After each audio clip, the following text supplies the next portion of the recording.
ಗ್ರಾಮೀಣ ಭಾಗದ ವಿಚಾರವಾಗಿ ಬಂದ್ರೆ ಪ್ರತ್ಯೇಕವಾಗಿ ಸಾಕಷ್ಟು ಪಂಚಾಯಿತಿಗಳು ಇವತ್ತು ಅಭಿವೃದ್ಧಿ ಉನ್ನತ ಮಟ್ಟದಲ್ಲಿ ಕೊಂಡೊಯ್ತಾ ಇದೆ.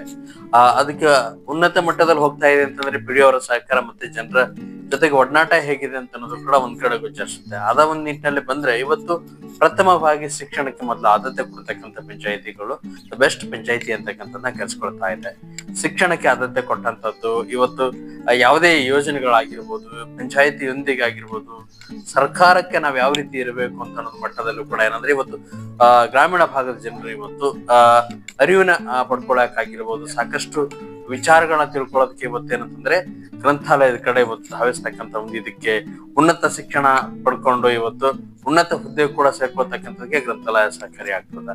ಆದ್ರೆ ಇವತ್ತು ನಾವು ಕಲಬುರಗಿ ಜಿಲ್ಲೆಯ ಕಮಲಾಪುರ ತಾಲೂಕಾ ವ್ಯಾಪ್ತಿಯಲ್ಲಿ ಬರ್ತಕ್ಕಂಥ ಶ್ರೀಚಂದ್ ಗ್ರಾಮ ಪಂಚಾಯತಿ ವ್ಯಾಪ್ತಿಯಲ್ಲಿ ಬಂದಂತ ವಿಚಾರದಲ್ಲಿ ಬಂದ್ರೆ ಇವತ್ತು ಗ್ರಂಥಾಲಯದ ಒಂದು ಕೊಡುಗೆನೂ ಕೂಡ ಬಹಳ ಅಪಾರವಾಗಿ ಕಡಿಮೆ ಇದೆ. ಇವತ್ತು ಬಂದಂತದ್ದು ಕೂಡ ಸರಿಯಾದ ನಿಟ್ಟಿನಲ್ಲಿ ಜನಗಳಿಗೆ ತಲುಪ್ತಾ ಇಲ್ಲ. ಇವತ್ತು ಮನೆರೇಗ ಆಗಿರ್ಬೋದು, ಜಲ್ ಜೀವನ್ ಮಿಷನ್ ಆಗಿರ್ಬೋದು, ಇತರ ಯೋಜನೆಗಳನ್ನ ತಲುಪ್ತಾ ಇಲ್ಲ ಅಂತಕ್ಕಂಥದ್ದು ಕೂಡ ಒಂದ್ ಕಡೆ ಹೊರಗೆ ಆಗ್ತಾ ಇದೆ. ಸಾಕಷ್ಟು ಸವಾಲುಗಳಲ್ಲಿ ನಮ್ಮ ಪಂಚಾಯತಿ ಇದೆ ಅಂತಕ್ಕಂಥದ್ದು ಇಲ್ಲಿನ ಗ್ರಾಮಸ್ಥರು ಕೂಡ ಹೇಳ್ತಾರೆ. ಅದರೊಂದಿಗೆ ಇವತ್ತು ಕೇವಲ 2 ತಿಂಗಳು ಆಗಿದ್ರು ಕೂಡ ಏನಂದ್ರೆ ಜನರೊಂದಿಗೆ ಬೆರೆತು ನನ್ನ ಕೆಲಸಗಳನ್ನ ಮಾಡ್ತಕ್ಕಂಥ ಪ್ರಯತ್ನದ ನಾನು ಹೊಡ್ತಾ ಇದ್ದೀನಿ. ಅದಕ್ಕೆ ಜನ ಸಹಕಾರ ಕೂಡ ಬೇಕು ಅಂತ ಒಂದು ನಿಟ್ಟಿನಲ್ಲಿ ಈ ಒಂದು ಶ್ರೀಚಂದ್ ಪಿ ಡಿ ಅವರು ಹೇಳ್ತಕ್ಕಂಥ ಮಾತು. ಸಾಕಷ್ಟು ವಿಚಾರಗಳನ್ನ ತಿಳ್ಕೊಂಡ್ ಬರೋಣ. ನೀವು ನೋಡ್ತಾ ಇದ್ದೀರಿ ಸುಗಂಧ ಟಿವಿ. ನನ್ನ ಹೆಸರು ಅಶ್ವತ್ಥಾಮ್ ತೀರಪ್ಪ ಸಜ್ಜನ್. ನಾನು ಮಾವನಲ್ಲಿ ಕಾರ್ಯದರ್ಶಿಯಾಗಿ ಗ್ರೇಡ್ 1 ಕಾರ್ಯದರ್ಶಿಯಾಗಿ ಕೆಲಸ ಮಾಡ್ತಿದ್ದೇನೆ. ಹೆಚ್ಚಿನ ಪ್ರಭಾವವಾಗಿ ಗ್ರಾಮ ಪಂಚಾಯತ್ ಸಿರಿಜಾಗೆ ಪಂಚಾಯತ್ ಅಭಿವೃದ್ಧಿ ಅಧಿಕಾರಿ ಅಂತ ನೇಮಕ ಮಾಡಿ ಕಳಿಸಿದ್ದಾರೆ. ಹೆಚ್ಚಿನ ಪ್ರಭಾವವಾಗಿ ನಾವೆಲ್ಲ ಬಂದ ತಕ್ಷಣ ಜನರಿಗೆ ಕುಡಿಯೋ ಯಾವುದೇ ರೀತಿ ಸಮಸ್ಯೆ ಇಲ್ದೇನೆ ನೀರು ಎಲ್ಲಾ ರೀತಿ ಆರು ಹಳ್ಳಿಗಳನ್ನು ಒದಗಿಸ್ತಾ ಇದ್ದೀವಿ. ಬೀದಿ ದೀಪಗಳನ್ನು ಎಲ್ಲರಿಗೆ ಅನುಕೂಲ ಮಾಡಿಕೊಟ್ಟಿವಿ. ಚರಂಡಿ ಅಂತ ಎಲ್ಲರಿಗೆ ಚರಂಡಿ ಕ್ಲೀನಿಂಗ, ನೀರಿನ ಟೆಸ್ಟ್ ಮಾಡ್ತಾ ಇದೀವಿ. ಜನರಿಗೆ ಯಾವುದೇ ರೀತಿ ಸಮಸ್ಯೆ ಇದ್ರೆ ಪಂಚಾಯತ್ ನಾವು ಇರ್ತೀವಿ, ಬಂದು ಅದ್ರ ಏನಾರ ಸಮಸ್ಯೆ ಹೇಳಿ ಅದ್ರ ಪರಿಹಾರ ಮಾಡ್ಕೊಡ್ತೀವಿ. ಸರಿ, ಒಂದು ಪಂಚಾಯತಿ ವಿಚಾರ ಬಂದ್ರೆ ನಿಮ್ಮ ಪಂಚಾಯತಿ ಭಾಗದ ಒಂದು ವಿದ್ಯಾರ್ಥಿಗಳಿಗೆ ಶಿಕ್ಷಣದ ವ್ಯವಸ್ಥೆ ಯಾವ ರೀತಿ ಕಲ್ಪಿಸ್ಕೊಡ್ತಾ ಇದ್ರಿ? ಸೊ ಒಂದು ಗ್ರಂಥಾಲಯದಲ್ಲಿ ಪುಸ್ತಕಗಳು ಕೊಡೋದು ಮಾತ್ರ ಅಥವಾ ಬೇರೆ ಬೇರೆ ಆಕ್ಟಿವಿಟೀಸ್ ಕೂಡ ಸಹಕಾರಿಯಾಗೋದು, ಶಾಲಾ ಅಭಿವೃದ್ಧಿ ಪಡಿಸೋದಾದ್ರೆ ಯಾವ ರೀತಿ ಮಾಡಿದ್ವಿ ಅಂತ? ನಾವು ಶಾಲೆಗಳಿಗೆ ವಿಸಿಟ್ ಮಾಡ್ತಾ ಇದ್ವಿ, ಶಾಲೆಗಳಿಗೆ ಹೇಳ್ತಾ ಇದ್ವಿ ಗ್ರಂಥಾಲಯ ಇದೆ, ಬಂದು ಓದ್ಕೊಳ್ಳಿ. ಅದರ ಜೊತೆ ಆಕ್ಟಿವಿಟೀಸ್ ಕೂಡ ಆಟ ಆಡ್ಬೇಕು, ಯಾಕ ಮೈಂಡ್ ಫ್ರೀ ಆಗುತ್ತೆ. ಬರೀ ಓದೋ ಜೊತೆ ಸ್ವಲ್ಪ ಆಟ ಆಡಿದ್ರೆ ಬಿ ಮನುಷ್ಯ ಆಕ್ಟಿವಿಟಿ ಇರ್ತದೆ, ಬ್ರೈನ್ ಕೂಡ ಆಕ್ಟಿವ್ ಇರ್ತದೆ, ಊಟ ಚೆನ್ನಾಗಿರೋದು, ಓದೋದೆಲ್ಲ ಕರೆಕ್ಟ್ ಆಗ್ತದೆ ಸರ್. ಸರಿ, ಈಗ ಪಂಚಾಯತಿ ಅಂದ ತಕ್ಷಣ 2 ರೀತಿ ಆಫೀಸ್ಗಳಿದೆ. ಒಳ್ಳೊಳ್ಳೆ ಪಂಚಾಯತಿ, ಮಾದರಿ ಪಂಚಾಯತಿಗಳು ಅಂತ ಹೇಳಿ ನಿಮ್ಮ ಪಂಚಾಯತಿ ಯಾವ ಮಟ್ಟದಲ್ಲಿ ತಾವು ಪ್ರಯತ್ನಗಳನ್ನ ಮಾಡ್ತಾ ಇದ್ರಿ? ಇನ್ನು ಇಲ್ಲಿರ್ತಕ್ಕಂಥ ತೊಂದರೆಗಳಂತಂದ್ರೆ ಏನು? ಸೊ ಆರ್ಥಿಕತೆ ಹಿಡ್ಕೊಂಡ್ಬಿಟ್ಟು ನಿಮ್ ಪಂಚಾಯತಿಗೆ ಆಗಿರ್ತಕ್ಕಂಥ ಸವಾಲುಗಳಂದ್ರೆ ಏನೆಲ್ಲ ಬರುತ್ತೆ? ಆರ್ಥಿಕತೆ ಏನು ಸರ್, ನಾವೆಲ್ಲ ತೆರಿಗೆ ವಸೂಲಿ ಮಾಡ್ತಾ ಇದ್ದೇವೆ. ತೆರಿಗೆ ವಸೂಲಿ ಮಾಡಿ ಯಾವ ವಾರ್ಡ್ನಲ್ಲಿ, ಯಾವ ಏರಿಯಾದಲ್ಲಿ, ಯಾವ ಗ್ರಾಮದಲ್ಲಿ ನಾವು ಯಾವ ರೀತಿ ತೆರಿಗೆ ವಸೂಲಿ ಮಾಡ್ತೀವಿ ಅಂದ್ರೆ ಅವ್ರ ಜನರ ಏನ್ ಅಭಿಪ್ರಾಯ ಇರುತ್ತೆ, ಏನು ತೊಂದರೆ ಇರ್ತಾವ ಅದ್ ತೆರಿಗೆ ವಸೂಲಿ ಮಾಡಿ ಅವ್ರ ಸಮಸ್ಯೆನ ಬಗೆಹರಿಸುವ ಕೆಲಸ ನಾವು ಮಾಡ್ತಾ ಇದ್ದೀವಿ. ಸರಿ, ತೆರಿಗೆ ವಸೂಲಾತಿಯಲ್ಲಿ ಎಲ್ಲರೂ ಕೂಡ ಮಾಡಕ್ಕಾಗಲ್ಲ, 15 ಹಣಕಾಸು ಕೂಡ ಬಂದಿಲ್ಲ ಅನ್ನೊಂದು ವಿಚಾರಗಳನ್ನ ತಾವು ತಿಳಿಸ್ತೀವಿ. ಹಾಗಿದ್ರೆ ಬೇಸಿಗೆ ಕಾಲದ ಕುಡಿಯೋ ನೀರಿನ ಸಮಸ್ಯೆ ಕೂಡ ಬಹಳ ಸಮಸ್ಯೆಗಳಾಗಿವೆ ಸರ್. ನಾವು ಬಂದ ತಕ್ಷಣ ನಮ್ಮ ಮೊದಲ ಆದ್ಯತೆ ಏನಿತ್ತು, ಹಳೆ ಮೋಟರ್ಗಳನ್ನು ಸ್ವಲ್ಪ ತೊಂದರೆ ಮಾಡ್ತಾ ಇದ್ವಿ. ಅವೆಲ್ಲ ತೆಗೆದ್ಕೇಶನ್ ನಾವೆಲ್ಲ ಎಲ್ಲಾ ಕಡೆ ಹೊಸ ಮೋಟರ್ಗಳನ್ನು ರಿಪೇರಿ ಮಾಡಿ ದುರಸ್ತ ಮಾಡ್ಕೇಶನ್ ನಾವು ಹಾಕ್ಬಿಟ್ವಿ ಸರ್. ನಮ್ಮ ಹತ್ರ GPS ಪುಟ್ಟುಗಳಿವೆ. ಎಲ್ಲಾ ರೀತಿ ಯಾರಿಗ್ ಜನರಿಗೆ ತೊಂದರೆ ಆಗ್ಬಾರ್ದು. ಸೊ ಫೈನಾನ್ಸಿಯಲಿ ಯಾವ ರೀತಿ ಮಾಡಿದ್ರಿ? ಒಂದ್ ಸ್ವಚ್ಛತೆ ಸಂಬಂಧಪಟ್ಟಂತ ಸಮಸ್ಯೆ ನಿಮ್ಮ ಬಳಿಗೆ ಬಂದಾಗ ಎಷ್ಟು ದಿವಸ ಟೈಮ್ ತಗೊಳ್ತೀರಿ? ವಿತಿನ್ 2 days ನಲ್ಲಿ ನಾವು ಯಾವ್ದು ಕೆಲಸವನ್ನು ಪರಿಹಾರ ಮಾಡ್ತೀವಿ. ಬಂದ ತಕ್ಷಣ ಯಾಕ ನಾವು ಬಿ ಒಂದ್ ಸ್ವಲ್ಪ ಪ್ರಿಪೇರ್ ಆಗಿ ಜನರಿಗೆ ತಗೋಬೇಕು. ನಮ್ಮ ಸಿಬ್ಬಂದಿಗಳೆಲ್ಲ ಯಾರೇ ಹೊರಗಡೆ ಕೂಲಿ ಕಾರ್ಮಿಕರು ಫೋನ್ ಕೇಸ ನಾವು ಕೆಲಸ ಮಾಡ್ಕೊಡ್ತೀವಿ ಸರ್. ಅನುದಾನ ಇವತ್ತು ಟ್ಯಾಕ್ಸ್ ಕೂಡ ಸಾಕಾಗ್ತಾ ಇಲ್ಲ ಅನ್ನೋ ವಿಚಾರ ಮಾಡ್ಬೇಕು. ಬಟ್ ಕೆಲವೊಂದು ಕಡೆ ಸೊ ನಿಮ್ಮ ಒಂದು ಮಾತಿನ ಪ್ರಕಾರ ನಾನು ಬಂದಾಗ ಬಹಳ ವಿಳಂಬವಾಗ್ತದಲ್ಲ, ಏನ್ ಕಾರಣ? ವಿಳಂಬ ಕಾರ್ಮಿಕರು ಸಿಗ್ತಲ್ಲ ಸರ್. ಇಲ್ಲೆಲ್ಲ ಊರೆಲ್ಲ ಹೊರಗಡೆ ಕೆಲ್ಸಕ್ಕೆ ಹೋಗ್ತಾ ಇದಾರೆ. ಅವ್ರಿಗೆ ಮಾತಾಡಿ ಬಂದ ತಕ್ಷಣ ಅರ್ಜಿ ಬಂದ ತಕ್ಷಣ ಅಂತೂ ನಾವು ಅವ್ರಿಗೆ ಕೋಆಪರೇಟ್ ಮಾಡ್ಕೊಂಡು ನಾವು ಕೆಲಸ ಬಗ್ಗೆ 100% ನಾವು ಕೆಲಸ ಮಾಡ್ಕೊಡ್ತೇವೆ ಸರ್. ಸರ್ ಮನೆಯರ್ಗ ತಾವು 2 ತಿಂಗಳಾಯ್ತು ಅಂತ ಹೇಳ್ತಾ ಇದ್ದೀವಿ. ನಾವು ಇಲ್ಲಿ ಬಂದ್ ಮನೆಯರ್ಗದ ಬಗ್ಗೆ ಕೂಡ ಚರ್ಚೆಗಳು ನಡೀತಾ ಇದೆ. ನಿಮ್ ಭಾಗದಲ್ಲಿ ಯಾವ ರೀತಿ ಚರ್ಚೆಗಳಿದೆ? ನರೇಗಾ ಬಗ್ಗೆನಾ? ನರೇಗಾ ನಾವು ಕೆಲಸ ಕೊಡ್ತಾ ಇದೀವಿ. ನರೇಗಾದಲ್ಲಿ NMR ತೆಗ್ದಿ ಜನರಿಗೆ ಆಕ್ಷನ್ ಪ್ಲಾನ್ ಪ್ರಕಾರ ಕೆಲಸ ಕೊಡ್ತಾ ಇದೀವಿ. ಬೇಕಾದ್ರೆ ಇಲ್ಲ ನಮ್ಮ ಅಪ್ಚಂದ್ ಗ್ರಾಮದಲ್ಲಿ ಈಗ ಕೆಲಸ ನಡೀತಾ ಇದೆ ನರೇಗಾದಲ್ಲಿ. ಎಷ್ಟು ಕೋಟಿ, ಎಷ್ಟು ಅಂದಾಜು, ಎಷ್ಟು ಬಜೆಟ್ ನ ಬಳಸ್ಕೊಂಡ್ಬಿಟ್ಟು ತಾವು ಕೆಲಸಗಳನ್ನ ಮಾಡಿದ್ರಿ? ಅದರಲ್ಲಿ ಏನೆಲ್ಲ ಮಾಡಿದ್ರಿ ಅಂತ? ನಾವು ಬಂದ ತಕ್ಷಣ ಯಾವ್ದೇ ರೀತಿ ಬಜೆಟ್ ಅಂತ ಇಲ್ಲಿ ಉಳಿದಿದಿರಲ್ಲ. ನಾವು ತೆರಿಗೆ ವಸೂಲಿ ಮಾಡಿ ತೆರಿಗೆನಲ್ಲಿ ಅದರಲ್ಲೇ ನಾವು ಖರ್ಚು ಮಾಡ್ತಾ ಇದೀವಿ. ಮೋಟ್ರ್ ಹೊಸ ಮೋಟ್ರ್ ಹಾಕ್ತಾ ಇದೀವಿ. ಬೋರ್ವೆಲ್ ಕ್ಲೀನಿಂಗ್, ಸಿಂಟೆಕ್ಸ್ ಮ್ಯಾಗಿನ ದೊಡ್ಡ ಮೋಟ್ರ್ ಕ್ಲೀನಿಂಗ್ ಮಾಡ್ತಾ ಇದೀವಿ. ಸ್ವಚ್ಛತೆ ಮಾಡ್ತಾ ಇದೀವಿ. ಮತ್ತು ಬೀದಿ ದೀಪಗಳಂತೂ ಎಲ್ಲ ಕಡೆನೂ ಹಾಕ್ಬಿಟ್ಟಿವಿ, ಯಾರಿಗೂ ತೊಂದರೆ ಆಗ್ಬಾರ್ದಂತೆ.